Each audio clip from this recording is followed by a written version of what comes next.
C'est le nombre d'une personne.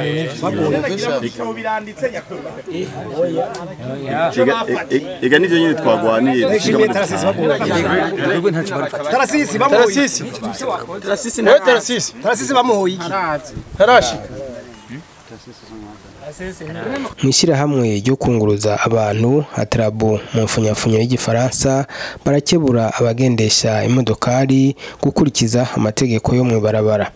Aho ni mu nyuma yaho imodokari zirenga 40 zafashwe n'igipolisi kubera amakosa yo mu barabara. Charles Ntirampeba umunyamabanga mukuru muri Atrabo akavuga kandi ko ikibazo cyo kuzana imodokari nziza zunguruza abantu kigoye cyane kuko ngo izo modokari zizimbye cyane naho leta yashizeho akarusho kubazozana mwene izo modokari. Reka twumvirize Charles Ntirampeba. Twebwe mwishira mu byo gutwara abantu n'ibintu mu Burundi Atrabo tumaze iminsi kuva itariki 15 z'uku kwezi kwa kabiri hariho ingingo yafashwe n'igipolisi yo gufata imodoka zose zo mu bwoko bwa Probox zirengeje canke zipakiye ibirenze.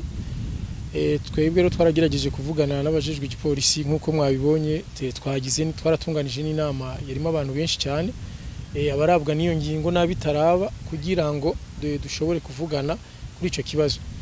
Ico twakoze rero nk'abasanzwe duserukira abandi twasavye ikigongwe muri rusange kugira ngo abantu bose bafashwe bashobore aho bishoboka batanga amande abafashwe nabo biboneka ko ataco bagirizwa babarekure mugabo tukagira ko dutera nakamo abo dusanzwe duserukira batunze izo modoka n'abazinyonga ko twebwe mu ishiramwe ryo gutwara abantu n'ibintu tudashigikiye yuko abashoferi bakora amakosa yo mu ibarabara ari naco gituma nkuko mwavyumvise twabishikirije abazosubira gufatwa muri ayo makosa ziriya ngingo igipolisi cyafashe yuko zizomara amezi 3 twebwe na twebwe tuzohava tubandanye dukebura abo tujejwe vyanse tubareke bahana. Twebwe ico kiri mu byo twashikirije no mu gipolisi mu ikete twanditse birababaje nivyo ko gushika ubu nta vyuma igipolisi gifise byo gupima umuvuduko ari naco gituma twebwe twagize tuti umwanya ivyo vyuma bitaraboneka twebwe tugira abashoferi ko bogenda bisunza amategeko mwiyororo kagenda buke buke kubera abo batwaye umushoferi mwiza n'utwara abantu akabashikana iyo bagiye. Mugabo mu gipolisi tubasaba ko nabo bo kwitunganya ibikenewe byose bibi vyapa biba ivyo vyuma bipima umuvuduko biba na vya bindi bishobora gupima abanyoye inzoga vyose bibeho kugira ejo canke hirya y'ejo ntihagire umuntu avuga ko bamfatiye ubusa bamufatiye ubusa nkuko mwumvise abashoferi bamwe bemeza yuko bafatiye umuvuduko kandi mu by'ukuri bavuga ko batari bariko baragenda cyane. Twebwe muri Atrabo icyo dukora turishirahamwe dusanzwe tuvugira aba bantu bakora uyu mwuga wo gutwara abantu n'ibintu mugabo ntidushinga amategeko.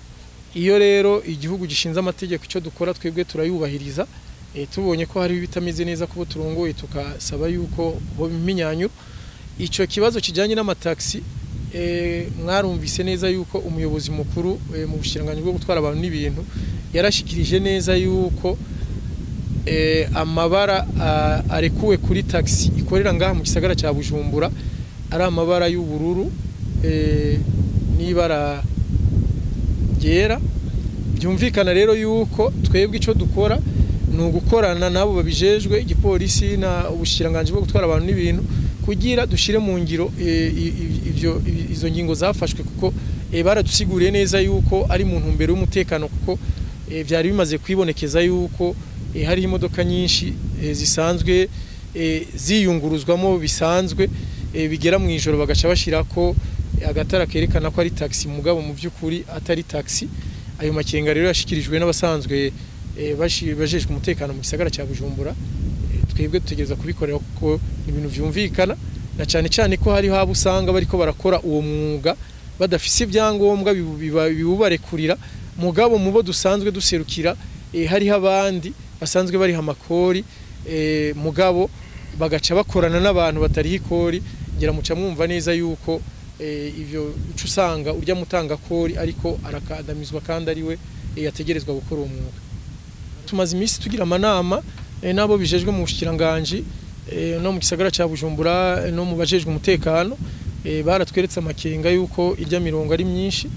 Twarafashe ingingo nyinshi mwarazibonye zo gushira abantu ku mirongo, zo gushirako ibimenyetso vyerekana aho imiduga iyi n'iyindi ikorera.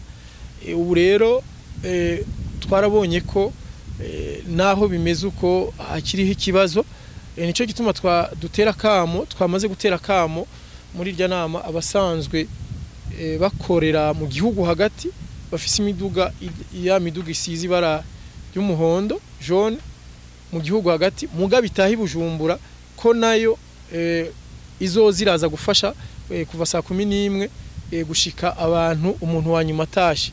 No kuvuga ko twateye akamu abakuru b'ibituro n'amasosiyasiyo ahurikiye muri Atrabu bakorera ku bituro bija mu gihugu hagati ko ku munsi bazoza baraduha urutonde rw'imiduga yavuye ruguru itegerezwa kuza gusahiriza kugira ishobore gutahana barya abantu.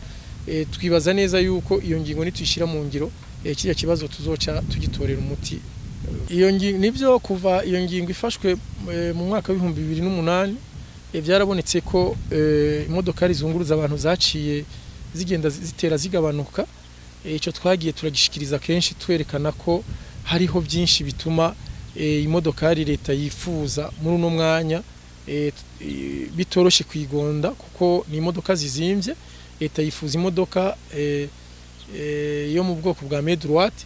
Twarageze aho dusaba baranaturekurira bwa burusho butangwa ku modoka nshasha yinjiye, mugabo baturekurira uburusho ku modokari irenza ibibanza 30. Tugiye kuraba iyo modokari ikibazo gihari, hari ikibazo c'amafaranga yo hanze amwe yita amadevize, kuko imodokari imwe twasanze igura amafaranga atari munsi $45,000 by'amadolari.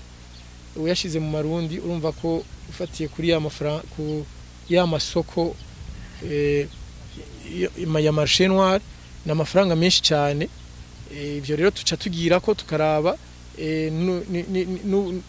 novuga ubushobozi bw'abadandaza basanzwe bakorera muri iki gisata, kuko iki ni gisata twebwe tuvuga yuko gifise inovuga igisata cyo gufashanya n'igifasha gisata kiri economique n'ikimenyamenye. Murazi ko igiciro gishingwa na leta. Muri ivyo rero tuca dusanga tutopfa kugonda iyo modokari $180,000, ahubwo twasavye yuko leta yoduha turekurira uburusho ku miduga isanzwe yarakoze hanze mugabo ikimeze neza, bagafatira ku birometero imaze kugenda canke bagafatira ku mwaka yakorewe ko. Muri ico gihe turabona neza yuko dushobora guca dutangura kugura iyo miduga atangorane. Nayo ubundi urabona biracyagoye mu gihe iki gisata gisanzwe kirimo novuga ivyo gufasha, mugabo leta ataburyo ishiramo bimwe bita subvention kugira aba transporteur nabo ivyo baburiye ngaho bashobore kubironyera handi. Muri iki gihe rero turiko turakorana na leta dusaba ko basubira bakatworohereza ku miduga ya occasion ariko ikimeze neza kugira dushobore kubandanya dukora uyu mwuga.